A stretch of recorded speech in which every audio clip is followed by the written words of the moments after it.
Some spiritual masters teach that grief is a catalyst for spiritual transformation rather than something to be avoided.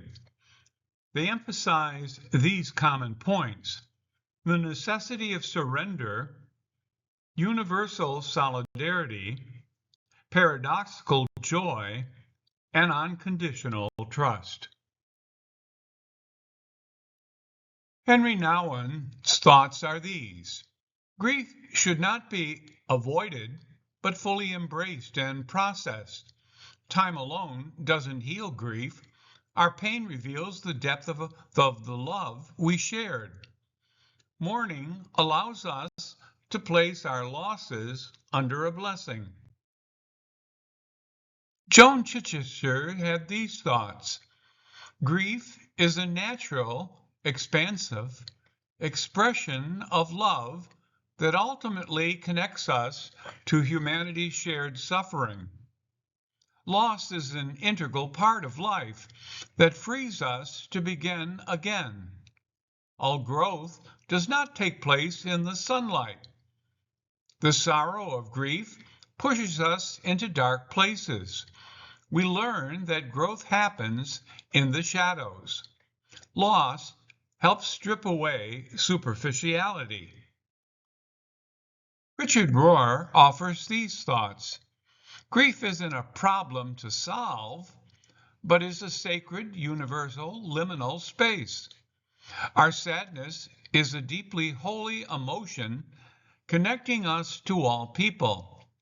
We should allow sorrow to burn through us rather than attempt to fix, control, or rush the process. Grief is an extended Holy Saturday. Therese of Lisieux had these thoughts: having experienced the death of her mother at age 4, she approached grief through radical trust, surrender, and love. She famously noted that she did not cry much, but processed her grief in silent, observant faith. Rather than focusing on sorrow, she viewed life's hardships as a means to draw closer to God. Thomas Merton offered these thoughts: grief and suffering are profound spiritual teachers. Facing sorrow and the threshold of despair is essential to experiencing God's mercy. Enduring the pain of loss can cleanse a person of earthly attachments, ultimately leading to peace and a deeper connection with others. Teresa of Avila had these thoughts: grief is a natural, deeply human response to loss that affects both our emotions and our physical bodies.